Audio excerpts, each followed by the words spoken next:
Good morning, friends, and welcome to day 23 of our virtual field trips. It's hard to believe we've been doing them so long, but here we are. So today, for our field trip, we're going to be talking a little bit about some of the old equipment we have here at the grist mill. In particular, I'm going to focus on the equipment that we have out front of our front door. Obviously, as a heritage site, we have an interest in old objects, we have an interest in old buildings, we have an interest in old plants. We actually talked about the plant thing yesterday with our apple trees. But today we're going to talk about some of the old things that we've got. Now, truth be told, of all of the objects in our collection, as we call it, that have an interesting history, these objects aren't those that have specific local connections in quite the same way. When museums collect old things, like the threshing machine behind me, what we're interested in first and foremost is something that connects to the place or the topic that we're talking about.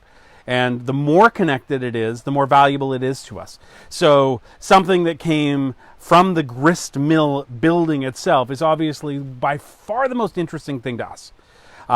If something came from the area, that's going to be interesting, maybe not as interesting, but still interesting. If it came from somewhere else, but still represented the same kinds of themes and ideas as this place, it's going to be a little lower on the list. And if something's just pretty and kind of fits the theme, but doesn't have any relevance at all, it's sort of at the bottom of the list.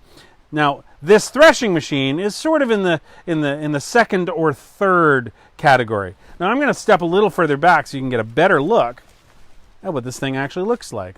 Got old wagon wheels, you can see there. And it used to have a motor on it once upon a time that would actually turn these pulleys right here.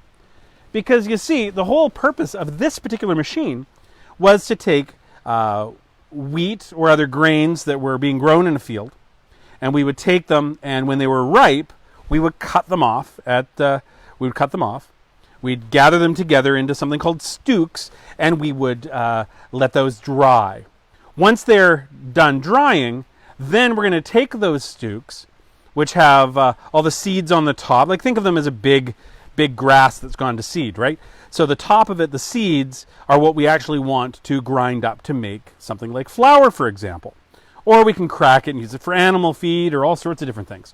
So, but the first thing that we've got to do is we've got to get it separated from all that straw. That's basically what the rest of it is. So the way that we do that, first and foremost, is we beat the heck out of it. Now, the old-fashioned way to do that is with a couple pieces of wood with a chain or a rope between them, a flail. And you could literally just beat the grain with a flail. And what that does is it makes the papery outside of the seed fall off. That's the chaff, the stuff that comes off. Now, what this machine does is this would actually be turning. There'd be a belt attached to it. It would be turning. And then there are beater bars inside here. I don't know if you can see. I can't see. The sun's so bright. But there should be beater bars in there that are going to actually beat up that wheat and separate it from the chaff. There is then, further down here, under here, there's a vibrating grate, so that the grain can go through the grate, but not the chaff. We can actually look inside here. Let's see if we can see. You can see it's kind of falling apart now, but there's meshes of different thicknesses so that we can basically strain it all out. Now, the last thing that this has in here, if we go around to the other side, is a big fan. Here's the fan right here. And this fan would be spinning around and blowing air. And that air then also helps remove the straw, the chaff, from the wheat itself. That's how you separate the wheat from the chaff. So this would go out to the field and be working its way through the field as we keep putting more and more of the grain from the field into it. It's a pretty neat machine. Again, it doesn't have a local connection exactly. It belonged to somebody who ended up living nearby, but it wasn't used around here. Now we can see right here, M. Moody and Sons in Terrebonne, Province de Quebec. So it's from Quebec. is when this one is. And I think we figured out, I don't have the notes right in front of me, but I think we figured out that it was from the 1880s or 1890s. We found something very similar in an old catalog. Now, if we want to go forward in time a little bit to another piece of machinery, we have this wonderful little tractor. It's a Gibson tractor right there. And these were really popular in the 40s, 50s, 60s. These little tractors were perfect for a small yard and were made pretty much with spare parts. Whatever engine they could find, they would strap on. So each year they're a little bit different, but they're quite interchangeable and adaptable. Now, a previous person who ran the place before me spent the time to restore this and get it repainted, find these nice new tires for it, things like that. And we really appreciate that work that they did. It doesn't have a lot of power. It can't do as much as a big tractor could do that you might have on a big farm. But if we weighted it down a little bit, we could put some weights on the outside here, or we could fill the tires with a little bit of calcium, and that would help weigh it down, and then it could do a little more work. This has only 2 gears.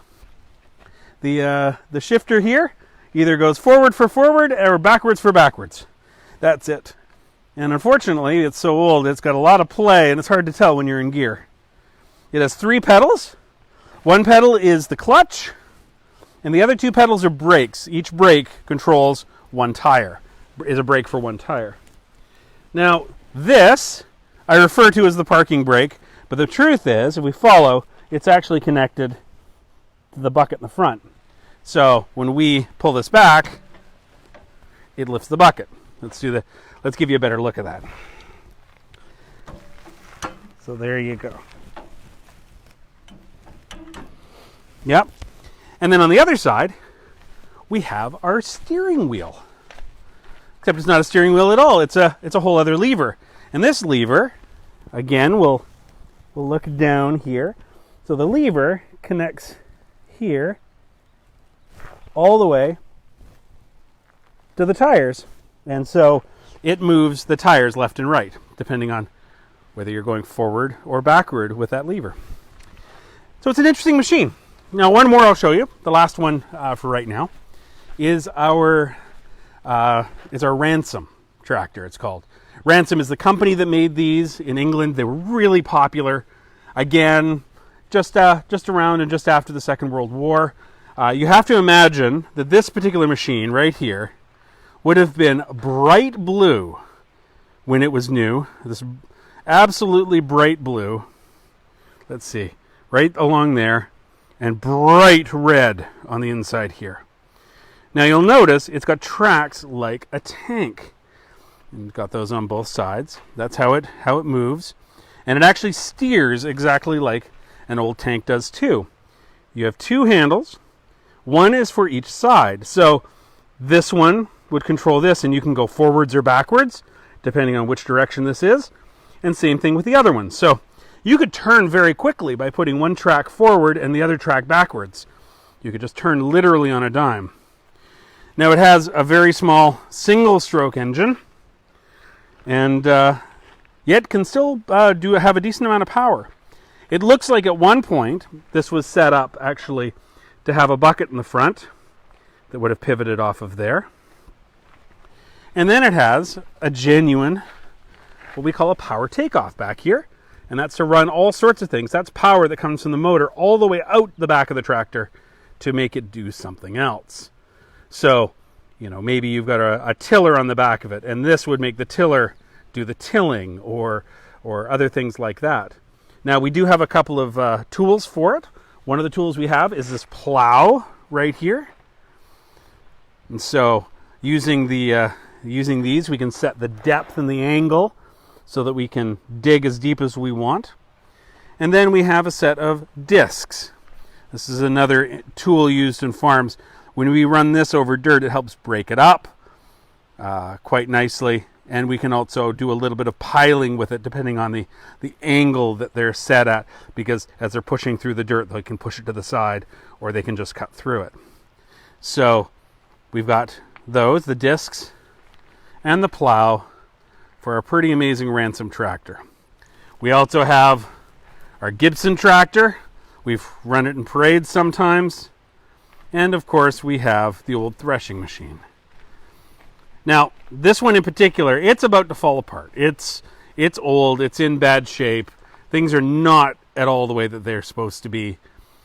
What I would love is if I could find a group of people who would just love to carefully take this apart one piece at a time and recreate each of the pieces.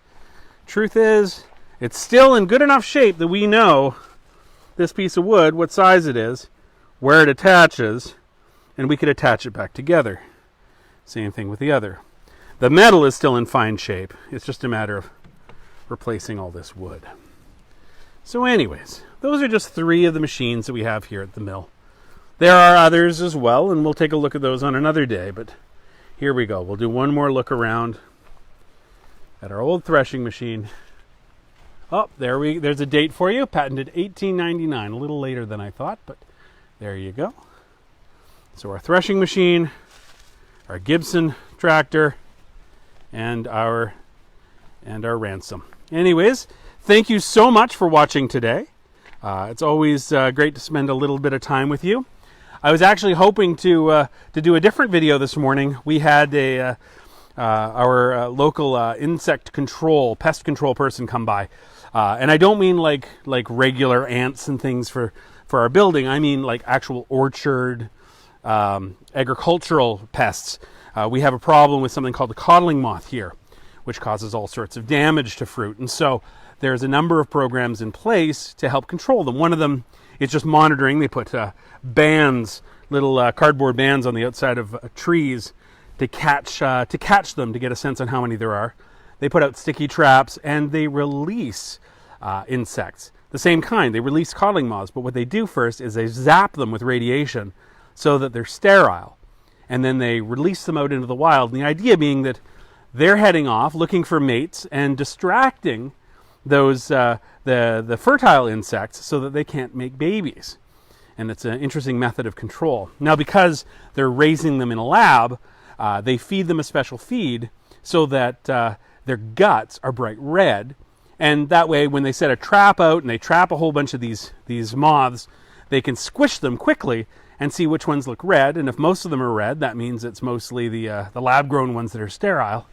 And if it's not dyed red on the inside, they know they have a real wild moth, and then that's something they got to worry about.